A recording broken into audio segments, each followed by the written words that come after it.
Inbound sales is broken at one of the most critical moments. That is when your prospect lands on the website. They either ping a chatbot, read your docs, or book a demo. That demo ends up happening 3 to 7 days later.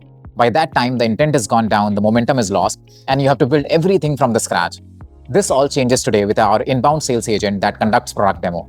Let me walk you through how this works. Now, when a prospect lands on your website, they can right away request a live demo.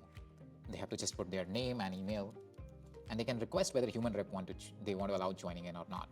You will get an email right away that someone has requested a demo. You can either join the meeting or just see the analysis later. The demo is loaded here, and I will just join. Hi, I'm Paris, your AI demo agent for Tough Tongue AI. I'd love to walk you through our platform today. Now, I will not use Meteor. We have another interface of iframe. I'll show you how that demo looks there. Hi, Ajitesh. I'm Paris, your AI demo agent for Tough Tongue AI. I'd love to walk you through our platform today. Before I dive in, could you tell me a bit about yourself? What brings you here, and what does your team look like? I'm a VP of sales at a fitness tech startup and looking to train my team of 30. Thanks for sharing that, Ajitesh. Challenge.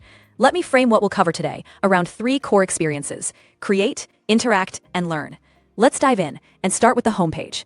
On the homepage, right in the center, there's a prominent Create Scenario button in a vibrant pink-purple box. This is where you can start building your custom AI roleplay agent. Above it, you'll see several scenario cards, like Google PM Interviewer and Sales Cold Call, with join buttons. On the left, there's a sidebar with different sections like Scenarios, Course, Coach, and Analytics tools. Now, let's move on to building an agent from scratch.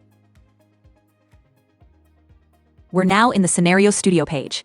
On the left, there's an Omni box where you can describe what you'd like to edit or create by just typing in plain English.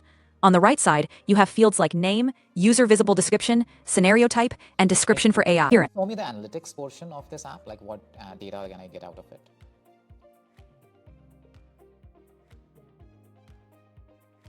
Here we are on the Your Sessions page. There's a list of previous sessions in a table. Each row shows details like the scenario name, creation date, duration, and status. Analytics. So like that, you could make agent navigate, ask the right set of questions, but could I there is a detailed analytics, and you could see that how the interaction was. For example, I could go to the user and see like what was the intent or the likelihood of this being converting, what was the interaction like, video, audio, what were the signals, and when my sales team has to follow up, what things they need to keep in mind. This is also the helpful data for me to tune the agent for the next demo that it does. Hopefully this gives you a good overview of how Snap SDR works. Thank you so much.